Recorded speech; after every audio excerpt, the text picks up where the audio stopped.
எல்லோருக்கும் வணக்கம். நம்ம இப்போ ஒரு பழைய காலத்து ரெசிபி பார்க்க போறோம். இதுக்கு பேரு நொய் இனிப்பு. எங்க ஆச்சி காலத்து ரெசிபி. தூத்துக்குடியில இது ரொம்பவே ஃபேமஸ். அங்க ஏதாவது ஸ்பெஷல் டே இல்லன்னா பண்டிகை நாட்கள்ல இது மோஸ்ட்லி எல்லா வீடுகள்லயும் செய்வாங்களாம். எங்க ஆச்சி அந்த காலத்துல இதெல்லாம் சூப்பராட்டு செய்வாங்க. இது நமக்கு ஒரு 2 வாரம் ஆனாலும் கெட்டு போகாது. மைசூர் பாகு இருக்குல்ல, அத மாரி தான் இருக்கும். அதுக்கு அந்த கன்சிஸ்டன்சின்னு சொல்றது. அந்த பதம் இப்படி தான் இருக்கும். ஆனா, இது ரவையிலயும், தேங்காய்லயும் பண்றது. நான் நினைக்கிறேன் சிலர் இதுக்கு தேங்காய் பர்ஃபின்னு சொல்லுவாங்களான்னு தெரியாது. அதே மாதிரியான்னு தெரியாது. ஆனா, இதை நொய் இனிப்பு அப்படின்னும் சொல்லுவாங்க. தூத்துக்குடியில யாராவது உங்களுக்கு ஃப்ரெண்ட்ஸு இருந்தாங்க அப்படின்னா கேட்டு பாருங்க. நொய் இனிப்புன்ட்டு ஒரு ஸ்வீட் தெரியுமா அப்படின்ட்டு.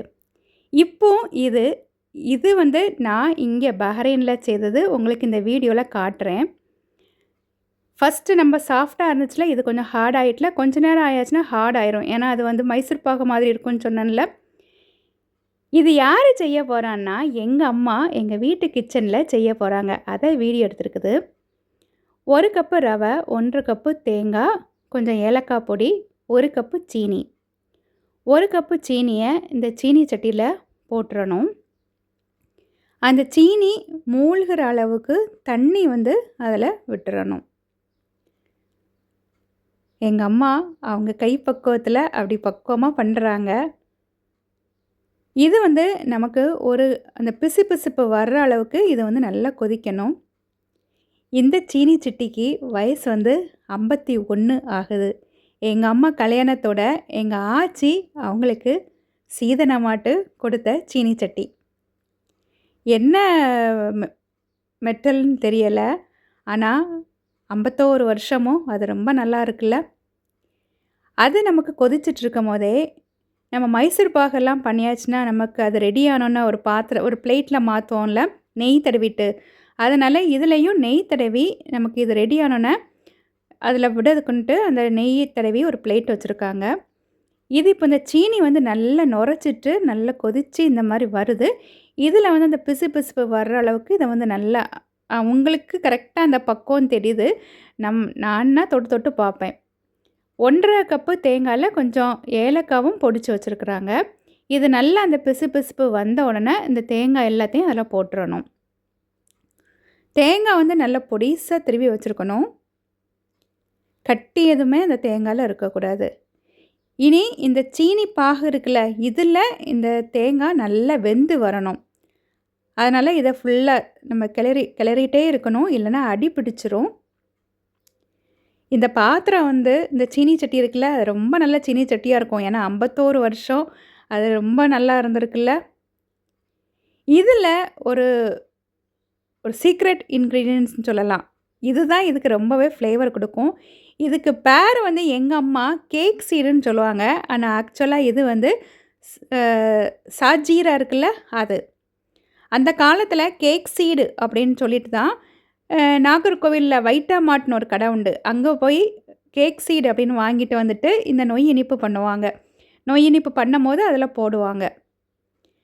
இது கொஞ்சமாட்டு கேஷ்யூ நட்டும் கிஸ்மிஸும் இதில் போட்டிருக்குது. இப்போது அங்கே அம்மாவுக்கு போகிறதுக்கு கொஞ்சம் கஷ்டம். அப்போது நான் சொன்னேன் சாஜீரா தான் அதுவாக இருக்கும் அப்படின்ட்டு. அது பார்த்தோன்னே அம்மா ஆமாம் அது மாதிரி தான் இருக்குதுன்ட்டு அது போட்டு தான் பண்ணாங்க.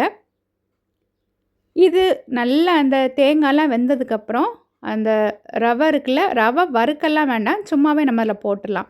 இதிலே நமக்கு நல்லா வெந்து வந்துடும். கடையிலே இப்போல்லாம் நமக்கு ரோஸ்டட் ரவை தானே கிடைக்குது. அதனால் அப்படியே இந்த ரவையை இதில் போட்டு நல்லா இது அதில் வெந்து வரணும். நான் சாஜீரா தான் இங்கே இருக்கிறத போட்டு நான் பண்ணும்போது அதே டேஸ்ட் இருந்துச்சு. எங்கள் அம்மாட்ட சொன்னதுக்கப்புறம் சரின்ட்டு அவங்க சாஜீரா அது கடையில் அது வாங்கி அது அது பண்ணாங்க.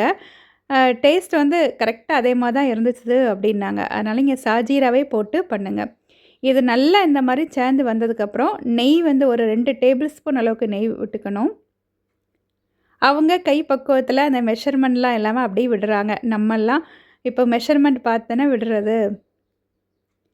அந்த தோசை கரண்டி இருக்குல்ல, அதுவுமே எங்க ஆச்சி வந்து அவங்க கல்யாணத்தோட குடுத்தது. ரொம்ப ஸ்ட்ராங்காட்டு இருக்கும். அந்த காலங்கள்ல உள்ள பாத்திரங்கள்லாம் அப்படிதானே.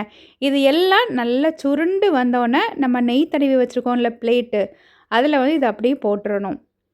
அம்மாவுக்கு வீடியோ எடுத்து இது சமைக்கும்போது அவங்களுக்கு சும்மா யாரும் பக்கத்துல இல்லன்னா நீட்டா சமைப்பாங்கல்ல. நம்ம வீடியோ எடுத்து பண்ணும்போது நமக்கே ஒரு சின்னதா இருக்கும்ல.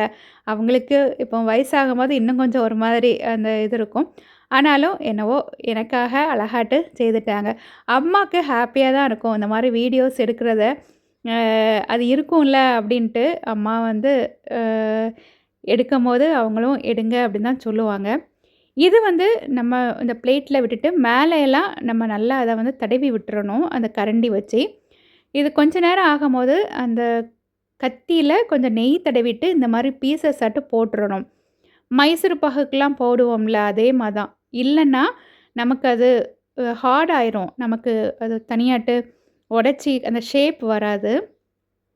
அழகாட்டு இத வந்து நம்ம ஸ்கொயர் ஷேப் இல்லன்னா வந்து அ நம்ம காஜு கட்லி பண்ணுவோம்ல, அந்த ஷேப்ல கூட எடுத்துக்கலாம். நமக்கு என்ன ஷேப் வேணுமோ, இத இந்த மாரி பீஸ் போட்டாச்சுன்னா, நம்ம கொஞ்சம் நேரம் கழிச்சாச்சுன்னா, நம்ம அழகாட்டு தனியாட்டு பீஸாட்டு எடுத்துரலாம்.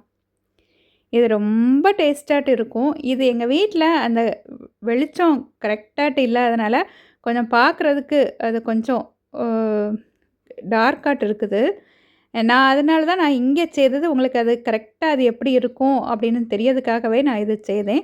இதே மெத்தட்ல ஒரு டைம் ட்ரை பண்ணி பாருங்க. 2 வீக்ஸ் ஆனாலும் கெட்டு போகாது. ரொம்ப நல்லாயிருக்கும். இத கூடுதலும் தூத்துக்குடியிலலாம் அந்த கிறிஸ்மஸ், நியூ இயர் நேரங்கள்ல நொய் இனிப்பும் மோஸ்ட்லி அவங்க பண்ணுவாங்களாம். இது உங்களுக்கு பிடிச்சிருக்கும்னு நினைக்கிறேன். Thank you.